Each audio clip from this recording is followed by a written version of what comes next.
Usa ka wala pa mailing babae nga gituo ang gilugos na palgan sa Samal Island kaginiyang buntag ani ang eksklusibong report.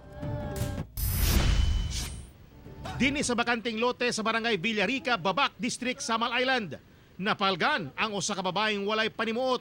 Naghigda kini sa yuta ug wala ni sanina pang ubos ang biktima. Busa gituho ang gilugos kini. Nihubag na ang naong nini human kuno gidakdakan og bato. O nay kauban babae. Nato gidala na sa pulis kay imbestigar man kay pangutana.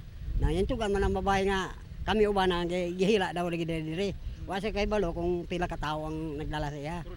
O daghan sila. Pagkakita sa kuan babae gidala na siya immediately sa kuan sa diri sa ospital nato sa Samal.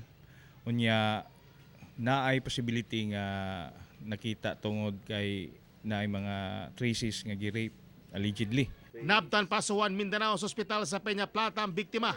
Wala gyapon kini panimuot ug dunay dakong samad sa ulo. Dako usab ang posibilidad nga nalugusan kini tungod sa nakitang similya sa kinatawo nini.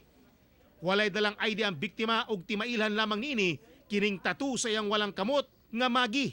Ingon man iyang pangtaas nga sanina. Nagtuo ang otoridad nga posibleng dili lang usa ka tawo ang mihimo sa krimen. According sa mga witnesses, naay mga kauban ni siya nga mga lalaki, no, mga between 4 o'clock to 5 o'clock in the morning nga nagbaktas-baktas diha anang area. Gisakay gilayon sa ambulansya ang biktima aron ibalhin sa Southern Philippines Medical Center sa Davao City. Kauban si Mel Colmenares sa kamera. Ako si Teco Campo para sa One Mindanao.